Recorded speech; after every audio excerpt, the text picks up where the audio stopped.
Hello dear students, welcome to physics online sessions. In the previous class, we discussed about electromotive force and how battery works and also about drift speed. In this video, I would like to teach about Ohm's law. So this Ohm's law was introduced by the scientist, German physicist. His name is George Simon Ohms. So George Simon Ohms is the scientist who introduced the law that is called Ohm's law. The Ohm's law states and explains. What explains? The Ohm's law explains the relationship between three factors. The first one is potential difference.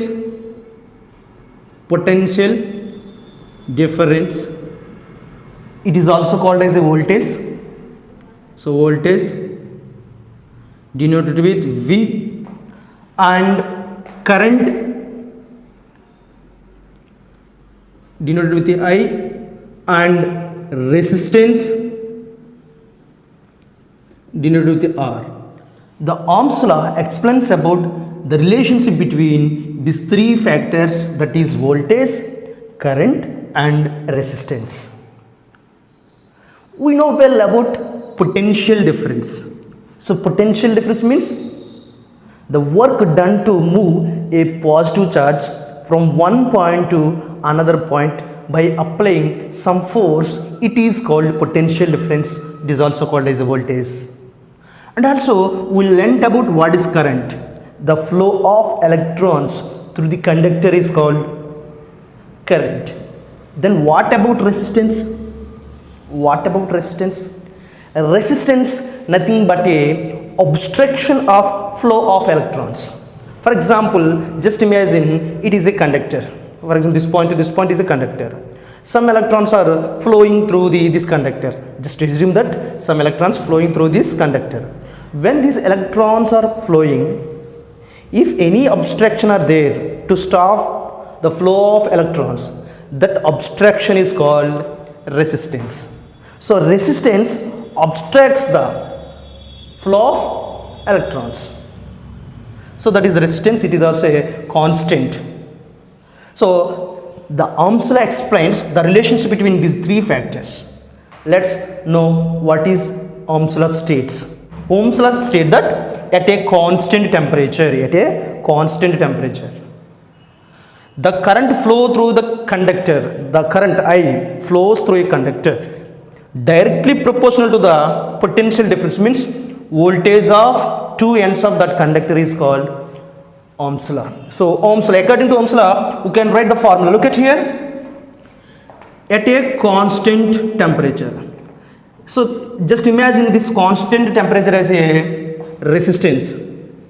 Why I taken this constant temperature as a resistance? Because, for example, this is a conductor. This is a conductor, and it is a point A. It is the point B. Between the potential difference between these 2 points is called voltage. Already we know. And some electrons flow through this conductor. That electrons, the flow of electrons is called current I. Then look at here. These electrons are flowing continuously. While that electrons are flowing from the point A to B, due to the obstruction of some positive charges. Just imagine, due to the obstruction of some positive charges, the electrons collide with these positive charges. These electrons that are flowing from A point to B, while these electrons are flowing from the point A to B, due to the obstruction of these positive charges, when these are the positive charges, these electrons are collide with protons, means positive charges.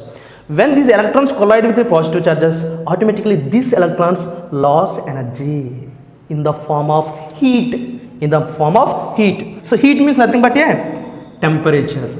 So as I said, resistance nothing but obstruction. So that obstruction, how we can measure? If the temperature increases, means resistance is there. some temperature, some heat is produced means resistor is there, because when there is a resistor, when there is a obstruction, that time only energy, I mean electrons losses energy means temperature increases. That's why that constant nothing but a resistance. So at a resistance, constant resistance, the current flow through the conductor directly proportional to the potential difference. So look at here, from this statement we can write a formula. Look at here, the current flows through a conductor. For example, current flowing through a conductor is I, directly proportional to the voltage. So that is directly proportional to the voltage. So this is the statement of Ohms. So Ohm's law state that the current flow through the conductor directly proportional to the potential difference means voltage. So we can rearrange this equation in this form also. Voltage directly proportional to the current means current increases means voltage increases. Voltage increases means current increases. That's it. So from this we can write voltage V and current I. The ratio of voltage V and current I equal to constant. I said constant means constant temperature means nothing but a resistance. So we can write V by I equal to resistance. So resistance is represented with letter R. So we can write V by I equal to R. So at here R is resistance. I mean it is a constant. This is Ohm's law. We can draw a triangle V by IR. So it is one kind of triangle. By using this Ohm's triangle, we can find out voltage V, current I and resistance R values. For example, if you want to find out voltage V, then V equal to I into R and current I equal to V by R, and in the third triangle R equal to V by I. Now I am going to describe Ohm's law with an activity. Let's start the activity. Hello students, let's start the experiment to prove Ohm's law. For this I am taking a simple circuit like this. So I frame a circuit with a battery and connecting wires, switch and a bulb.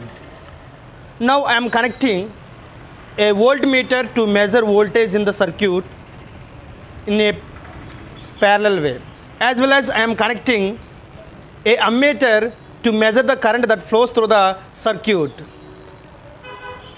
Now let's start the activity by using a single cell. Observe the readings in the voltmeter, note down in the tabular form, as well as observe the readings of ammeter and note down in the tabular form. By taking these values repeatedly by doing activity, by increasing cells, number of the cells in the circuit, so we can get number of the values like in the table. If we draw a graph by using the values like a voltage and current by taking in the x-axis and y-axis, we will get this graph. So in this graph indicates the values of the current and voltage are constants. The current flows through a conductor directly proportional to the voltage or potential difference in that conductor. So we can write mathematical formula like current I directly proportional to the voltage V. So we can write this equation in another form, voltage V directly proportional to the I. By adding a constant called R to the voltage V, so we can write voltage V equal to I into R. At here R is a constant, it is also called as a resistance. What is resistance? Resistance nothing but a obstruction to the flow of electrons. Do you know why a small battery not gives current shock, but big battery like shown in the figure, it gives electrical shock, because small battery have less potential difference, means less voltage, but big battery have high potential difference. If the high potential if the battery have more potential difference, means there is a large current in it. That's why we will get current shock when we touch the poles of big or huge battery. I hope you understand about Ohm's law.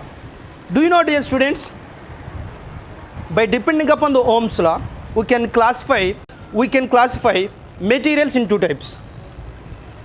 Wow. The first one is ohmic materials and the second one is non-ohmic materials. Ohmic material means the materials which obey to the Ohm's law, they are called ohmic materials. Non-ohmic materials means the substances which does not obey to the Ohm's law, they are called non-ohmic material. In the circuit I used bulb.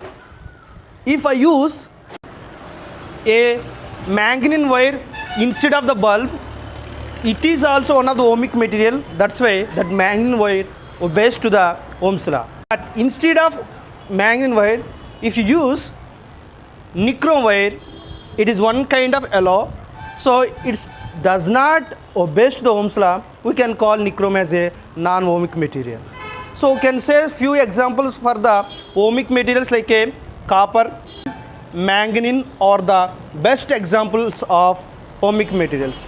If you take non-ohmic materials like a nichrome, LED and some gaseous conductors, and also most of the alloys are the best example of non-ohmic materials.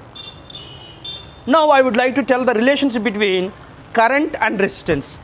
What is the relationship between current and resistance? If resistance is more, is current increases or decreases? Yes, you are correct. By increasing resistance power, the flow of current I is decreases. From this you can say